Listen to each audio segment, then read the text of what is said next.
और चलिए सीधे आपको गोरखपुर लिए चलेंगे, जहां पर सीएम योगी आदित्यनाथ क्या कुछ कह रहे हैं, सुनाते हैं आपको।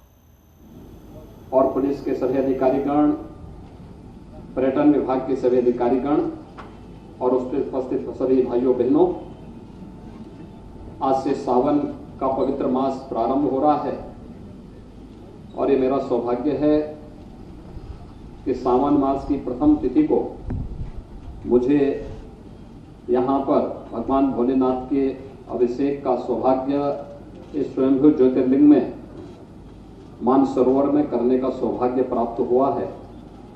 और इसके साथ ही मानसरोवर के साथ साथ रामलीला मैदान के पुनरुद्धार, पर्यटन विकास की पुनरुद्धार की कार्य योजना को आज लोकार्पण का अवसर भी हमें प्राप्त हुआ है। आपने देखा होगा, आज से 5 साल पहले तक यह पूरा जो क्षेत्र था, मंदिरें जर्जर थी। मुझे भी वर्ष में एक बार विजयादशमी के दिन यहां आने का सौभाग्य प्राप्त होता था, लेकिन मंदिरों में पूजा करते समय एक बात का भय बना रहता था कि पता नहीं कब मंदिर गिर जाए, और बड़ी भयावह स्थिति थी। ये जो तालाब आज यहां पर है, इस तालाब में भैंस, आसपास के भैंस नहाते थे, उनका दिन भर जमावड़ा इसमें लगा रहता था, गंदगी का अंबार था। कोई भी इस प्रकार की सुविधा नहीं थी जिसके बारे में ये कहा जा सके कि लोग इस बेहतरीन सुविधा का लाभ ले सकते हों। लेकिन आज मुझे बताते हुए प्रसन्नता है कि जो यहाँ की जन भावनाएं थी, उन जन भावनाओं के अनुरूप यहाँ पर बेहतरीन पर्यटन सुविधाओं का विकास होने के साथ ही यहाँ पर आज सुंदरीकरण के सभी कार्य आज पूरे हो चुके हैं। आपने देखा होगा, चारों मंदिरों को जन सहयोग से बनाया गया। मंदिरों को बनने के साथ ही यात्री सुविधाओं का विकास भी हुआ है। यहाँ पर जो तालाब 5 वर्ष पहले गंदगी का अंबार था, आज वो तालाब कितना सुंदर है। और उस सुंदर तालाब के साथ ही आसपास के क्षेत्र में पर्यटन विकास की संभावनाएं कितनी अच्छी बनी है। एक दर्शनीय स्थल बन गया है। मैं इसके लिए आप सभी को, पूरे गोरखपुर वासियों को हृदय से बधाई देता हूं, अपनी शुभकामनाएं देता हूं। और भगवान शिव का ये महीना है, सावन का महीना। सावन के मास में भगवान शिव, भोलेनाथ शिव के इस पावन धाम में सुंदरीकरण के इस कार्य का लोकार्पण करने का सौभाग्य भी मुझे प्राप्त हुआ है। मैं इसके लिए आप सबको हृदय से बधाई देता हूं। लेकिन कुछ चीजें हैं जो हम सबको देखनी होंगी। एक, कि हम लोग जन सहयोग से और सरकार के स्तर पर विकास के कार्यक्रमों को आगे बढ़ा सकते हैं। एक बार, 2 बार इन कार्यक्रमों को बेहतरीन तरीके से आगे बढ़ाने का काम किया जा सकता है, लेकिन उसका संरक्षण का कार्य यह आम जनमानस को स्वयं उठानी पड़ेगी। हम सबको इस बात को ध्यान में रखना होगा कि जो चीज बनी हुई है, ये हमारी विरासत का प्रतीक है। इसके सुंदरीकरण पर, इसमें गंदगी नहीं करेंगे, इसको नुकसान नहीं पहुंचाएंगे।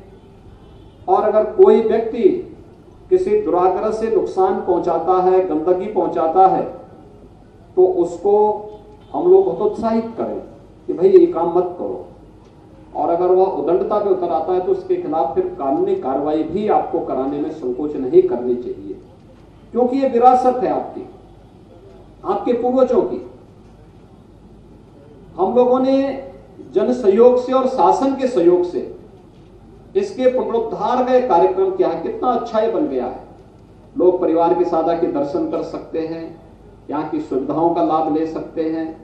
वर्ष भर में यहाँ धार्मिक कार्यक्रम, आध्यात्मिक कार्यक्रम चलते रहने चाहिए, इस प्रकार की व्यवस्था की गई है। तालाब के किनारे, तालाब में आप देख सकते हैं कितना सुंदर पानी है। आज कोई भी उस पानी को वहां पे ले सकता है, उसको देख सकता है, वहां पूजा कर सकता है। लेकिन वह बने रहें, यह हमारी जिम्मेदारी बनती है। और मानसरोवर का इस सैकड़ों वर्षों की विरासत का पुनरुद्धार का एक कार्यक्रम जो आज संपन्न हुआ है, हम सबको इस बारे में ध्यान में रखना होगा कि तालाब आजादी के अमृत महोत्सव वर्ष में अमृत सरोवर के रूप में भी आप इसकी पहचान दिला सकते हैं कि अमृत सरोवर के रूप में आपने इस तालाब को कितना सुंदर बना दिया है, सुंदर तालाब हो चुका है। यहां पर ढेर सारी अन्य सुविधाएं इसके साथ यहां जुड़ेंगी, लोगों को प्राप्त होंगी। लेकिन हम पूजा करते समय इस बात को जरूर ध्यान दें कि पूजा के नाम पर हम लोग कोई नया स्ट्रक्चर न खड़ा करें, गंदगी न फैलाएं। कोई भी ऐसी वस्तु जो हम लोगों ने पूजा करने के बाद वहां छोड़ी है, उसको हम जो निर्धारित स्थल है वहीं पर रखें, जहां तहां न फेंकें। मूर्तियों पर भी हम लोग तिलक लगाने का प्रयास न करें, गंदगी न करें, जबरदस्ती पानी डालने का काम भी न करें। कहीं जो रेलिंग लगाई गई है उसके साथ झूलने का प्रयास न करें। और रेलिंग एक व्यवस्था है आपकी सुविधा के लिए।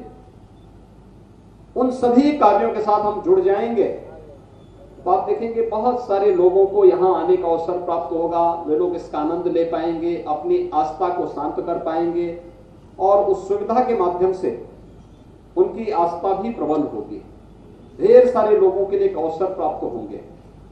गोरखपुर महानगर में पर्यटन विकास की सुविधाओं को लेकर के अनेक कार्यक्रम किए गए, चाहे वह मुक्तेश्वर नाथ धाम के मंदिर के पुनरुद्धार का कार्य हो, चाहे वह यहां पर कालीबाड़ी मंदिर के लिए जो कार्य दिया गया था वहां पर पुनरुद्धार के कार्य का रहा हो, महादेव झारखंडी मंदिर है, और भी हम लोगों ने अन्य स्थलों पर भी इस प्रकार के कार्यक्रम किए हैं। गुरुद्वारों के भी पुनरुद्धार के साथ ही वहां के सुंदरीकरण के कार्य मोहद्दीपुर और जटाशंकर गुरुद्वारों में भी सुंदरीकरण के इस कार्यक्रम को सरकार ने आगे बढ़ा करके पर्यटन विकास की ढेर सारी संभावनाओं को जन आस्था का सम्मान कर सके उसे आगे बढ़ाने का कार्य किया है।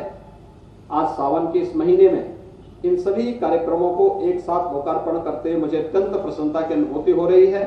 मैं इसके लिए आप सभी को हृदय से बधाई देता हूं।